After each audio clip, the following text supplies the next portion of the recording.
sean todos a este su espacio PsicoCoach Kit, esta ventanita que sirve para expandir nuevos niveles de conciencia en cualquier lugar del mundo donde me encuentres y que viene a nutrirte de información básica que te permite edificar en la vida de tus hijos. Hoy traigo un video que me encanta, un tópico que es el de mis favoritos, primero porque contempla la mayor parte de mi experiencia profesional y de mis estudios e investigaciones, como lo son en el trastorno por déficit de atención e hiperactividad, sus siglas TDAH o sus siglas en inglés el ADHD, Attention Deficit Hyperactive Disorder. ¿De qué se trata todo esto? No hablamos de algo nuevo, hablamos de algo que siempre ha estado presente, porque ¿cuántos de ustedes no conocen o tienen anécdotas de ese primo que era súper inteligente pero no culminó estudios por flojo o vago, que es la etiqueta que probablemente recibía? ¿O cuántas personas ustedes no conocen que, dicho popular, se peleaba hasta con la sombra por problemas de control de impulsos? Estos síntomas han estado presentes toda la vida. Se estima que el 3 al 6% de la población lo padece. No es un tema de moda de que ahora los psicólogos queremos colocarle un diagnóstico a todo. Sencillamente hoy hay más maneras de reconocerlo y por eso hoy vengo a traerles qué es, cómo reconocerlo, pero principalmente qué hacer si he tenido niños o tengo niños que tienen el diagnóstico por déficit de atención e hiperactividad. Lo primero que vamos a entender es que esa cultura de donde nosotros vinimos, que la palabra trastorno o psicólogo era igual a locos, ya es una fórmula que no aplica, porque un trastorno no es sinónimo de locura o enfermedad, sencillamente tiene que ver con un funcionamiento diferente a nivel de cerebro, porque todos somos diferentes y nuestro cerebro también. ¿Qué es lo que pasa? En los casos de niños que padecen el déficit de atención e hiperactividad, hay una serie de síntomas presentes que voy a dividir en 3 renglones. Vamos a identificar primero cuáles serían esos síntomas de un déficit de atención. Rechazar actividades que requieren esfuerzo mental sostenido como lectura o escritura, no les gusta escribir ni leer muchas veces, se dispersan fácilmente, vuelan o su imaginación se va con estímulos externos, cuesta mucho que empiecen a hacer la tarea y se pongan en marcha, son olvidadizos con los deberes o quehaceres diarios, por ejemplo el hacer su bolso, los materiales del proyecto, se les dificulta el seguimiento de instrucciones, les dices, Andrés, ve a la habitación, tráeme el teléfono, llama a tu hermano y no sé, búscame en el bolso X cosa y de las 3 cosas, teniendo ya 10 años, hizo solo una. Entonces, ¿qué es lo que ocurre? Las personas que tienen un déficit de atención no tienen un problema de inteligencia, son igual o más inteligentes que las personas de su edad. Pero ese problema de atención que no le permite enfocar dificulta su proceso adaptativo, haciendo que luzcan como niños más inmaduros de la edad, porque no siguen instrucciones, porque son poco autónomos y como producto final, como es un niño que vemos que funciona, es un niño sobrecargado de etiquetas antes de reconocer que podemos estar ante la presencia de este diagnóstico, es un niño que realmente la pasa mal, porque es muy etiquetado por su entorno creyendo que es un tema de voluntad. Esos síntomas son algunos de los que explican el déficit de atención. Existen niños que solo tienen estas dificultades para concentrarse, pero existen otros que no tienen ninguna dificultad para concentrarse, pero son un pequeño terremoto a nivel de conducta. ¿Qué pasa? También están presentes los síntomas de hiperactividad e impulsividad. ¿Cómo son estos niños? Les cuestan las esperas. Por lo general son precipitados, no soportan esperar su turno, se entrometen en conversaciones o probablemente en juegos, se frustran cuando pierden, son como muy impulsivos, ese deseo, pienso y actúo, se traduce en deseo y actúo, es como que sé lo que no tengo que hacer porque me sé el libreto de memoria, pero no puedo parar antes de hacerlo.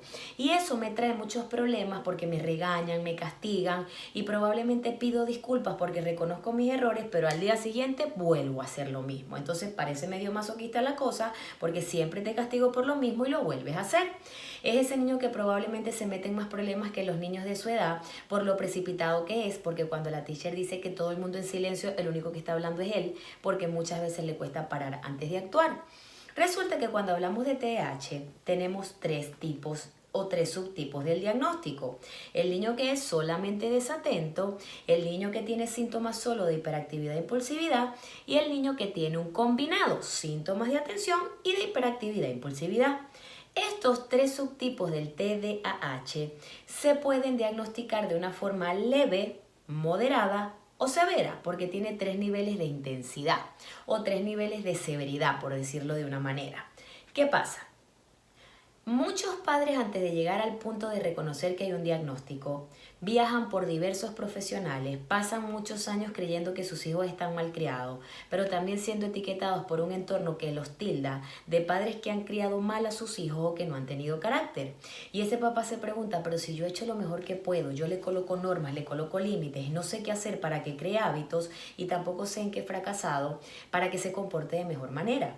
Déjame decirte algo que me estás escuchando. No es tu responsabilidad, no es tu culpa. El diagnóstico de trastorno por déficit de atención e hiperactividad no es producido por crianza o por el ambiente, pero los padres sí son responsables de atajarlo o de descompensarlo según el manejo que hagan de él.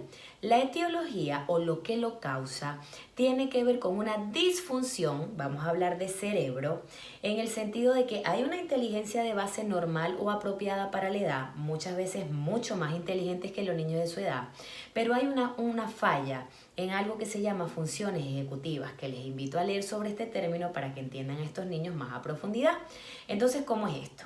Capacidad no está alterada, el niño tiene inteligencia y capacidad de aprendizaje, pero las señoras que están alrededor de ese cerebro, que se llaman funciones ejecutivas, que son las que se encargan de planificar la conducta, y algunas de estas son la atención, la memorización, el autocontrol, la organización, están trabajando probablemente como no deben. Ese fallo en el proceso inhibitorio de estas funciones ejecutivas es lo que salpica la capacidad de aprendizaje y la ejecución académica de estos niños, porque crea la dispersión y los procesos alterados de conducta que ya hemos mencionado. Lo primero es totalmente tratable, pero sobre todo entender que la ignorancia sobre el TDAH es más grave que padecer el diagnóstico, porque estos niños son altamente sometidos a etiquetas y críticas y realmente eso es lo que afecta a su autoestima. El crecer etiquetado de flojo, vago, poco inteligente o mala conducta sin entender que no es un tema de voluntad y que detrás de estos comportamientos puede existir la presencia de un diagnóstico no reconocido. Primer paso.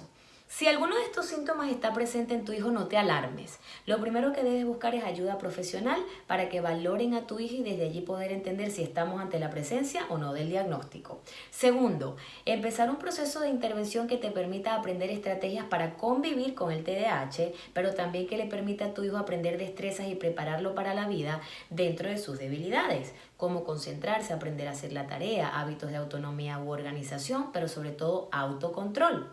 Las formas de tratamiento del trastorno por déficit de atención e hiperactividad, dependiendo el nivel de severidad, porque tenemos tres, el leve, el moderado o el severo, van a ser probablemente canalizados con ayuda farmacológica indicada por el médico, neurólogo o psiquiatra tratante, que es la persona encargada de esta línea del tratamiento, y por terapia asociada con un terapista de conducta o un psicólogo que vaya encaminada a reeducar estas funciones ejecutivas. En conjunto, medicación muchas veces más terapia, o si el caso no amerita la medicación, solo la terapia, este niño va a poder aprender destrezas para adaptarse y funcionar.